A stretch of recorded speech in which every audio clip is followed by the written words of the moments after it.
রাজনীতির ব্যস্ত অঙ্গনে বইছে যেন এক নতুন আনন্দের হাওয়া। আন্দোলন, সংগঠন আর নেতৃত্বের ব্যস্ততার মাঝেও একের পর এক ছাত্রনেতার বিয়ের খবরে শুভেচ্ছার আলোচনায় মুখর সামাজিক যোগাযোগ মাধ্যম। বিশেষ করে বিশ্ববিদ্যালয়ের ছাত্র সংসদ সংশ্লিষ্ট কয়েকজন পরিচিত নেতার সাম্প্রতিক বিয়েকে ঘিরে ক্যাম্পাস মহলে তৈরি হয়েছে ভিন্নধর্মী এক আবহাওয়া। শুরুটা হয়েছিল ডাকসুর ফরহাদ এবং মহিউদ্দিনকে দিয়ে। হঠাৎ করেই গত বছরের 24 ডিসেম্বর একই দিনে বিয়ের পিঁড়িতে বসেন ডাকসুর জিএস এস এম ফরহাদ এবং এজিএস মহিউদ্দিন।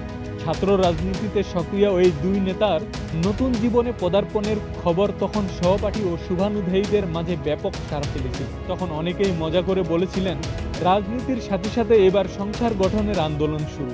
সেই ধারাবাহিকতা যেন এখন আরও জোরালো হয়েছে।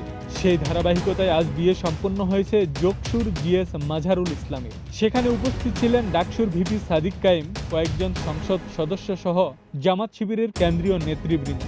এদিকে বাগদান সম্পন্ন হয়েছে শিবিরের আরেক কেন্দ্রীয় নেতার। ছাত্র শিবিরের কেন্দ্রীয় শিল্প ও সংস্কৃতি সম্পাদক হাফেজ মোহাম্মদ আবু মুসা আজকে বাগদান সম্পন্ন করেছেন। সেখানে উপস্থিত ছিলেন ছাত্র শিবিরের কেন্দ্রীয় সভাপতি ও সেক্রেটারি সহ ডাকসুর ভিপি সাদিক কায়েম। এখন এগুলো দেখে অনেকেই মজা করে প্রশ্ন করছেন, শিবিরের কেন্দ্রীয় সভাপতি ও সেক্রেটারি সবার বিয়ে করিয়ে দিচ্ছেন, কিন্তু তাদের বিয়ে কবে? এদিকে আগামী 13 তারিখ বিয়ের পিঁড়িতে বসতে যাচ্ছেন ডাকসুর আলোচিত ভিপি সাদিক কায়েম। শোনা যাচ্ছে ভিপির শ্বশুরবাড়ি হতে যাচ্ছে কুমিল্লা। পাত্রীর নাম আনিকা ফরাইজ। এই খবর ছড়িয়ে পড়ার পর ফেসবুকে অনেকেই মজা করে লিখছেন, ছাত্র রাজনীতিতে এখন সবচেয়ে বড় সংকট ব্যাচেলর নেতার অভাব। কেউ কেউ আবার মজা করে বলছেন, মনে হচ্ছে শিবিরে এখন নতুন কর্মসূচি, এক দফা এক দাবি, দ্রুত বিয়ে সম্পন্ন করি।